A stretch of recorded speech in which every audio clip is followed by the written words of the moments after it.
सुप्रभात छात्रों। आज हम 10वीं वर्ग के छात्राओं के लिए कुछ परीक्षा उपयोगी प्रश्न लेकर के आए हुए हैं। आइए हम आप सबों को एक बार ये परीक्षा के सूत्र के आधार पर ही निर्धारित किया हुआ आप लोग के सहचर के बुक से लिया गया है। आप लोग के पास यदि सहचर का बुक है, ये 10वीं वर्ग की छात्राएं हैं, उनके लिए ये प्रश्न है। तो आप परीक्षा उपयोगी प्रश्नों को निकालिए। पेज नंबर जो हमारा है उसको हम देख लेते हैं। 127 पेज यानी 127 पेज है। इसको आप लोग निकालिए और हम उम्मीद करते हैं कि आप लोग इसको पढ़िए और समझिएगा, तो ये शायद आपके परीक्षा के माध्यम से बहुत अच्छा रहेगा। तो आइए देखते हैं। इसमें पहला जो हमारा प्रश्न दिया है वो दिया है सह गुरु व्याकरणम पठति। ये वह गुरु से व्याकरण पढ़ता है। वह गुरु से क्या पढ़ता है? तो व्याकरण पढ़ता है। यहाँ पे सह गुरु, यहाँ पे गुरु में कौन सी विभक्ति है एवं किस सूत्र के आधार पर हुई है? देखिए, ये गुरु जो है कौन सी विभक्ति पूछ रहा है। तो ये विभक्ति कौन सी है आप लोग को पता ही है।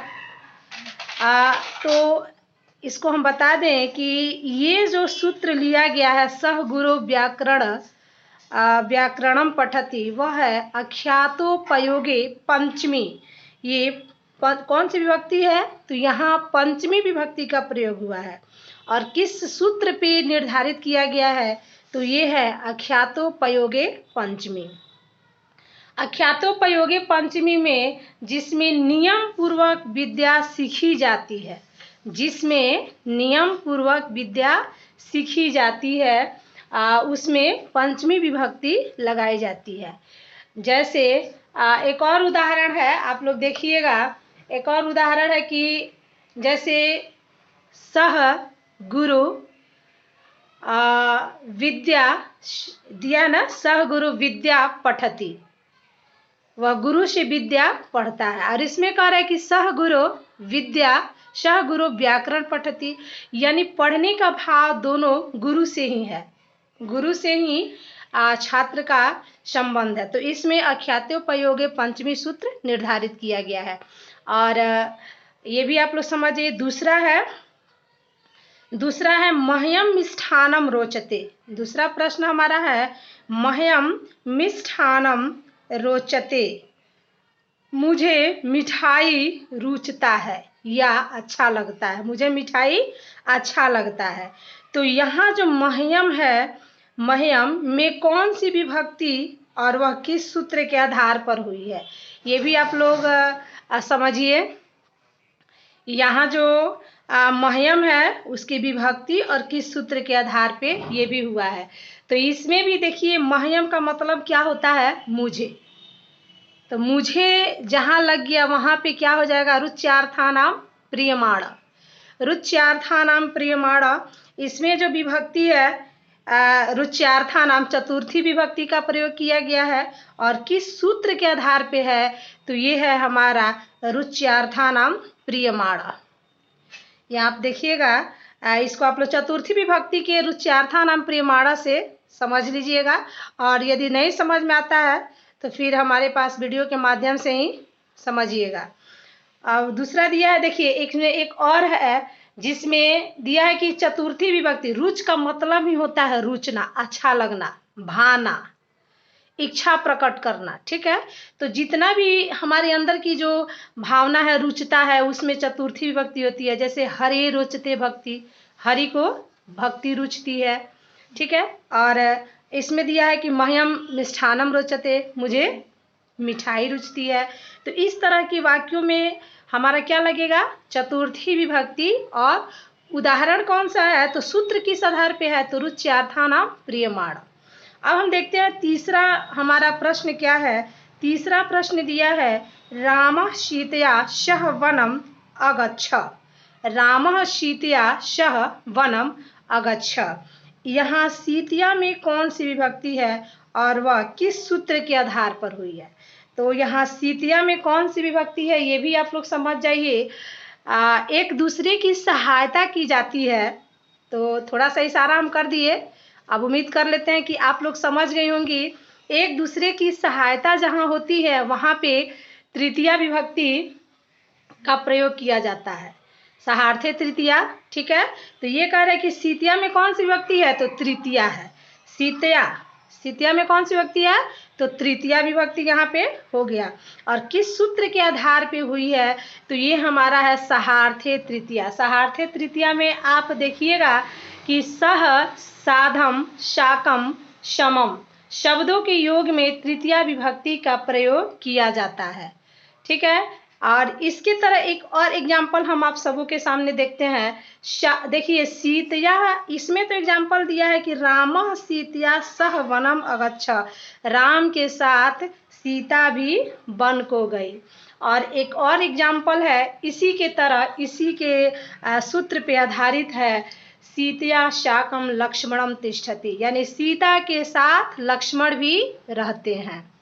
ठीक है, तो यहाँ जो साकम है, समम है, साधम है, वो चीज़ जो यहाँ पे सह है, वो चीज़ एक दूसरे की सहायता के लिए ही बनाया गया है, तो इस पर हम विशेष ध्यान देंगे। अब है हमारा अलम विवादेन, चौथा प्रश्न है अलम विवादेन। यहाँ विवादेन में कौन सी विभक्ति है, अलम विवादेन। तो यहाँ पे जो विवादेन है उसमें कौन सी विभक्ति है, तो यहाँ पे देखिए विभक्ति हमारा जो है तृतीया हो जाएगा। और किस सूत्र पे आधारित है, तो इसको हम लोग लिखेंगे उन्नवारणम। ये तृतीया विभक्ति में आप लोग जाइएगा, उसको भी देखिएगा, उन्नवारणम प्रयोजनार्थेषु तृतीया। उन का मतलब होता है हीन या शून्य या वैल्यू न करना, वहाँ पे उन्नवारणे का प्रयोग किया गया है। इसमें देखिए, और वारणार्थक का मतलब होता है, वारणार्थक जो शब्द है वो है हमारा अलम कृतम, यानी किसी को निषेध किया जाता है, मना किया जाता है। ठीक है, जैसे कलहेन किम, क्यों कलह कर रहे हो, क्यों कलह क्यों करना। ठीक है, अलम विवादेन, व्यर्थ में विवाद न करो। ठीक है, अलम विवादेन व्यर्थ में विवाद। तो यहाँ निषेध है कि विवाद निषेध है और कलह निषेध है, इसलिए यहाँ पे क्या लग रहा है, ये शब्द हमारा वारणार्थक है। ठीक है, अब हम देखते हैं 5वां नंबर क्वेश्चन जो है, रामः सीता विना खिन्नम अस्ति। राम सीता के बिना खिन्न है, यानी अधूरी है। राम सीता के बिना क्या है, अलग है। तो यहाँ पे सीता में कौन सी विभक्ति है और वह किस सूत्र के आधार पे हुई है, तो ये भी देखिए कि कौन सी विभक्ति है। तो ये आप लोग समझ गई हैं। यहाँ जो विभक्ति लगा हुआ है उसमें खिन्न यानी अलग, तो ये हमारा तीसरा है। तीसरा विभक्ति का प्रयोग तृतीया विभक्ति लगेगा। और किस सूत्र के आधार पे है, तो यहाँ पे देखिए प्रत्युनिधिंग, प्रत्युनिधिंग निकषा अंतारेण दब्धिध्वी। ये थोड़ा बोलने में अजीब लग रहा है, लेकिन इसको अलग अलग करके हम आप लोग को बताएंगे तो सब समझ में आ जाएगा। प्रत्युनिधिग्ध निकषा अंतारेण या दिब्ध। प्रति का मतलब होता है और, अनु का मतलब होता है पीछे, अंतरेण का मतलब होता है बिना, और खिन्न का मतलब होता है अलग, अधूरा। ठीक है, या नहीं है। तो कहा गया है कि राधा के बिना कृष्ण नहीं और कृष्ण के बिना राधा नहीं है। उसी तरह यहाँ पे एग्जाम्पल कर रहा है कि राम सीता बिना खिन्न अस्ति, राम के बिना सीता अधूरी है, अलग है। तो यहाँ सीता में कौन सी विभक्ति है, तो तृतीया हो गया। और किस सूत्र के आधार पे है, तो अभी अभी हम सूत्र का भी नाम बताए हैं, उस सूत्र को भी आप लोग नोट कर लीजिएगा। और फिर हम इसके बाकी वाले वीडियो को कल पढ़ाएंगे, प्रश्नों को पढ़ाएंगे, वीडियो के माध्यम से ही पढ़ाएंगे, वीडियो को नहीं पढ़ाना है, वीडियो के माध्यम से शेष प्रश्नों का हल हम कराएंगे। ठीक है, तो आप लोग ध्यान से पढ़िए और नोट्स भी बनाइए। जहाँ नहीं समझ में आता है वहाँ पे हम आप लोग के साथ हैं। तब तक आप लोग घर पे रहिए, सुरक्षित रहिए और महामारी से बच के रहिए।